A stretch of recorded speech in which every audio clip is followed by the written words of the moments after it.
City's vaccine mandate for municipal workers will officially take effect. But today, unvaccinated FDNY personnel who oppose the mandate are making their feelings known in a protest outside Gracie Mansion. And concerns are now growing over a possible shortage of critical staff since the latest figures show only 68% of fire employees are vaccinated. Dana Arshan is live at that protest outside the mayor's official residence with more. Dana, what's the scene right now?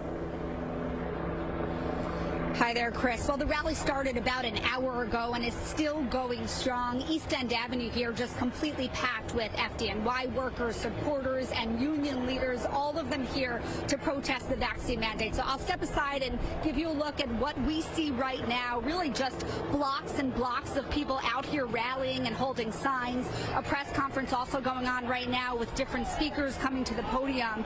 This rally in front of Gracie Mansion is a plea to Mayor de Blasio and a last-ditch effort to stop the vaccine mandate from going into effect. The deadline for most municipal workers to get a shot is tomorrow at 5 p.m. Those who don't get the shot will be forced to go on unpaid leave after that deadline. Now, applications for medical and religious exemptions are being considered.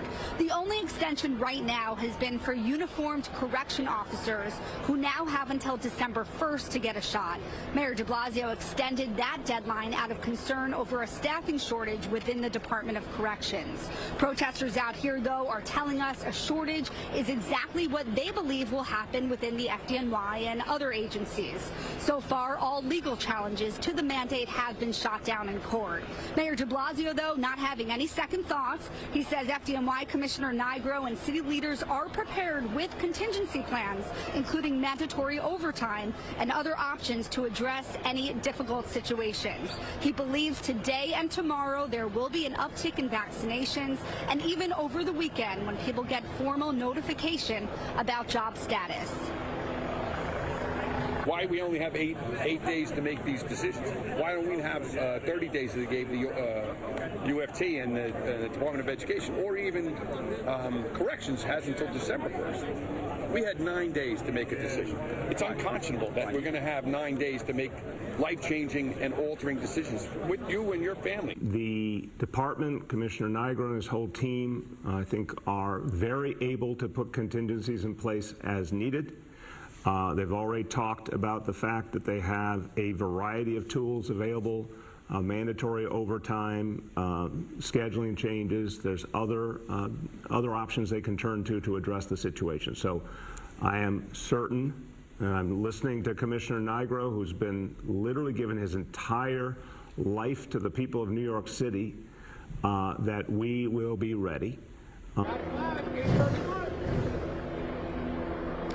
The FDNY tells us about 68% of its members have at least one COVID shot, but we did get different numbers from Mayor de Blasio this morning. He said about 75% of the FDNY is vaccinated, so we are waiting now to clarify those numbers.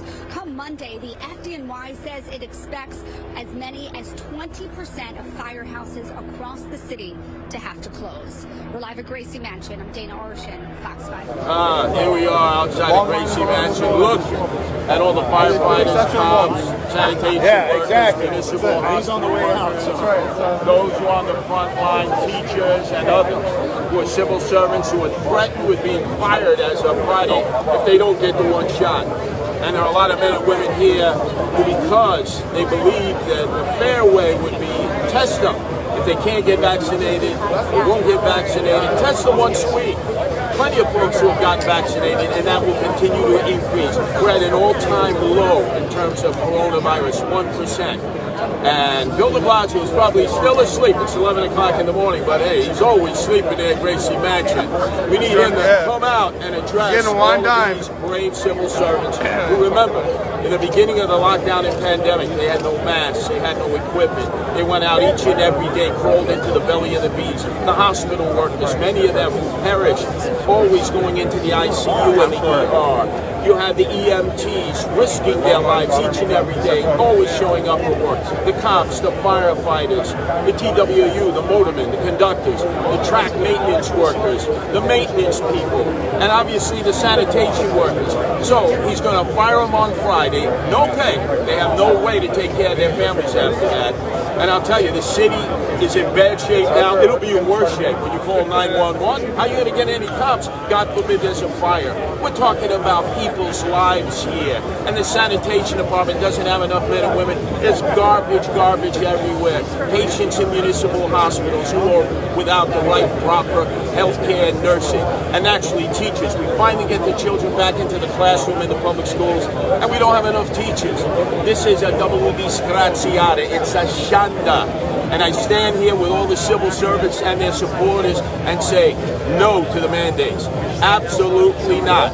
And if I'm lucky enough to become mayor on January 2nd, we hire back all of these workers who have been fired. Remember, they're not going to be able to get another job because they're furloughing them. And we give them back pay. And we do the right thing for those who risked their lives, gave their lives for us all through the lockdown and pandemic. Standing in solidarity. Hey, where's Eric Adams, my opponent? Oh, that's right. He gave a B+ to Bill de Blasio the other night. He must be in a drug-induced psychosis to do that. Because this is a failed mayor with a failed partner and teammate, Eric Adams, who will just continue on with the de Blasio legacy.